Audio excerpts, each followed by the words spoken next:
friends, I am Mudita and you watching Mudita IS Warriors. So class 10 Hindi की worksheet 4 करने वाले हैं हम। यहाँ पे आपको एक गद्यांश दिया है, इसे ध्यान पूर्वक पढ़ना है और फिर प्रश्नों के उत्तर देने हैं। तो चलिए मेरे साथ पढ़ेंगे और समझेंगे। बहुत ही अच्छा इंटरेस्टिंग सा आर्टिकल है। भारतीय शिक्षा के शिक्षा प्रशासन का इतिहास अधिक प्राचीन नहीं है। अगर आप आज के टाइम में जो शिक्षा देख रहे हैं ना, कि आपकी मैथ क्लासेस होती हैं, साइंस, आप अलग अलग लैंग्वेजेस पढ़ते हैं, तो ब्रिटिश काल यानी जब ब्रिटिशर्स हमारे देश में आए थे तो इसमें कई परिवर्तन किए गए थे। और आज की जो शिक्षा का हाल है उस पर आप बोल सकते हो ब्रिटिशर्स का भी कुछ असर है, क्योंकि उन्होंने बहुत सारे कानून ऐसे बनाए थे और वही चलते आ रहे हैं। तो हमारे यहाँ जो एजुकेशन की, शिक्षा की जो नीति है वो वहीं से चली आ रही है। इस देश में शिक्षा की शुरुआत धार्मिक दृष्टिकोण से हुई। यानी अगर हम शिक्षा को पहले बात करें तो पहले ये धार्मिक दृष्टिकोण से क्यों बोला जा रहा है?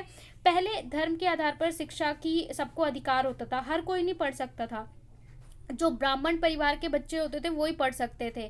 तो धर्म से शिक्षा की शुरुआत हुई। देश के प्रशासकों ने शिक्षा में रुचि कम प्रदर्शित की। सर्वप्रथम 1813 के चार्टर एक्ट के बाद तत्कालिक ईस्ट इंडिया कंपनी ने शिक्षा प्रशासन का दायित्व लिया।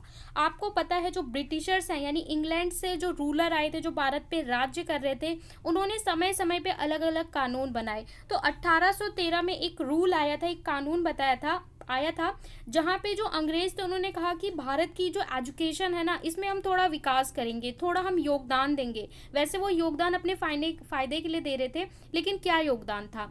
तो उन्होंने कहा कि हम हर साल 1 लाख रुपए खर्च करेंगे एजुकेशन पे। ओके, जिससे लोगों को लगे कि हम मतलब हमारे भारतीयों को लगे कि वो लोग हमारी भलाई के लिए काम कर रहे हैं। यह दायित्व बहुत ही सीमित था। सीमित मतलब उनने बस हमें दिखाने के लिए बोला कि हम भाई आपके देश के यहाँ शिक्षा पे काम करेंगे, लेकिन बहुत लिमिटेड था। देश की समग्र शिक्षा के लिए 1 लाख रुपए समुचित रूप से व्यय हो। दैट मीन कि 1 लाख रुपए सालाना खर्च किया जाएगा एजुकेशन पे। और ये उस टाइम की जो गवर्नमेंट थी, ब्रिटिश गवर्नमेंट थी भारत में, उनका ये लक्ष्य था।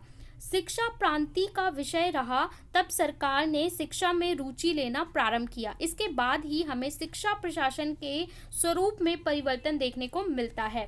और देखिए हमारे यहाँ ना अलग अलग विषय होते हैं, अलग अलग टॉपिक। जैसे कुछ टॉपिक होते हैं जो स्टेट गवर्नमेंट के पास होते हैं, राज्य के पास होते हैं, और कुछ टॉपिक होते हैं जो सेंटर के पास, केंद्र सरकार के पास होते हैं।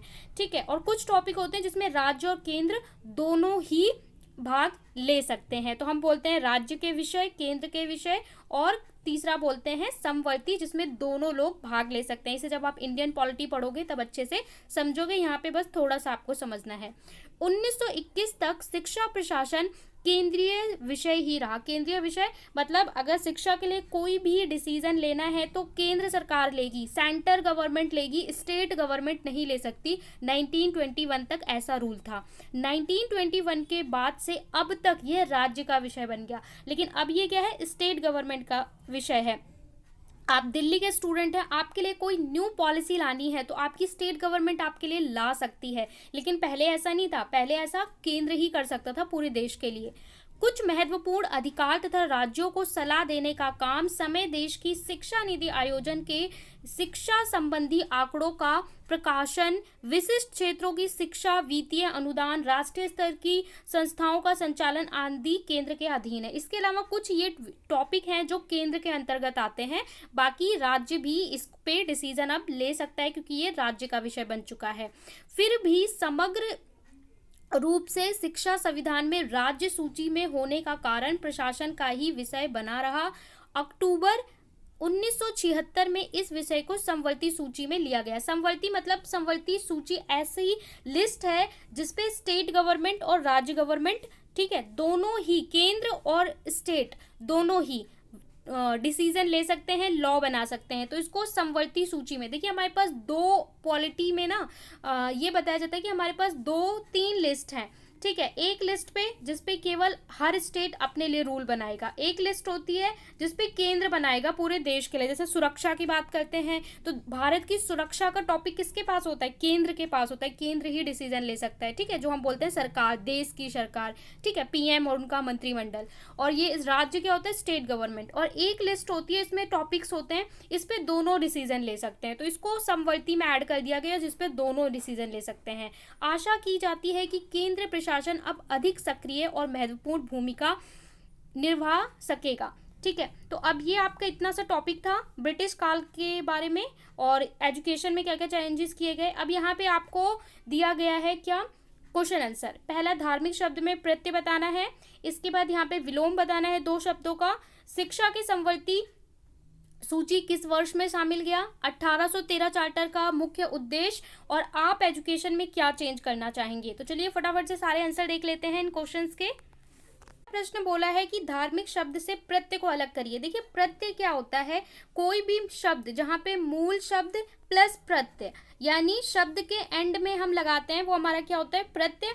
और जो हमारा मूल शब्द है उससे अगर प्रत्यय को हटा दिया जाए तो भी उसका एक अर्थ रहेगा। ठीक है, तो यहाँ पे देखिए हमारा मूल शब्द क्या है? धर्म है, और धर्म में प्रत्यय क्या लगा हुआ है? धर्म जमा इक, इक हमारा क्या है? प्रत्यय है। तो धर्म में जब आप इक जोड़ते हो तो क्या बन जाता है? धार्मिक। सो यहाँ पे आपसे प्रत्यय पूछा है, प्रत्यय बाद में लगता है, उपसर्ग पहले लगता है। तो यहाँ पे मूल शब्द धर्म था और प्रत्यय क्या है? इक हमारा प्रत्यय है। अगला, विशिष्ट और सीमित का विलोम पूछा है। तो विशिष्ट मतलब होता है जो विशेष है, तो विशिष्ट का आपका क्या होगा? विशिष्ट का आप अविशिष्ट भी लिख सकते हैं, दूसरा सामान्य लिख सकते हैं, साधारण लिख सकते हैं, विलोम जो भी आपको अच्छा लगे। तो उस विशिष्ट का सामान्य या अविशिष्ट आप लिख सकते हैं। सीमित का असीमित, कहते हैं ना सीमित शक्तियां, असीमित। ठीक है, अगला प्रश्न है हमारा, शिक्षा को समवर्ती सूची में कब ऐड किया गया? तो 1976 में शिक्षा को समवर्ती सूची में शामिल किया गया। 1976 याद रखना है। शिक्षा से संबंधी 1813 चार्टर का मुख्य उद्देश्य क्या था? देश की समग्र शिक्षा के लिए 1 लाख रुपए समुचित रूप से व्यय करना, यानी साल में 1 लाख रुपए खर्च करना, ये ही उस टाइम की गवर्नमेंट का लक्ष्य था या उद्देश्य था। अगला 5वां प्रश्न है, वो आपको खुद लिखना है। बोला है कि आप क्या डेवलपमेंट, क्या परिवर्तन, क्या बदलाव चाहते हैं। आपको अगर बना दिया जाए एजुकेशन मिनिस्टर तो आप क्या बदलाव करेंगे बताइए। तो यहाँ पे मैंने लिखा है, हम वर्तमान विद्यालय शिक्षा व्यवस्था में निम्नलिखित 2 परिवर्तन करना चाहेंगे।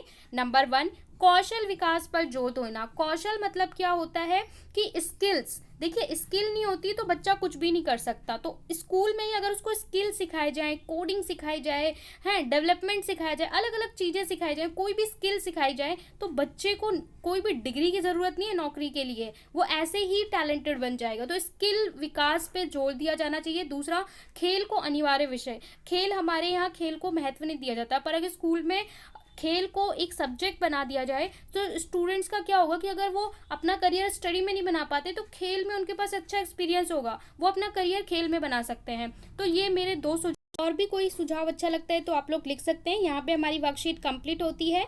सो do subscribe, hit the bell icon and don't forget to like, share and comment.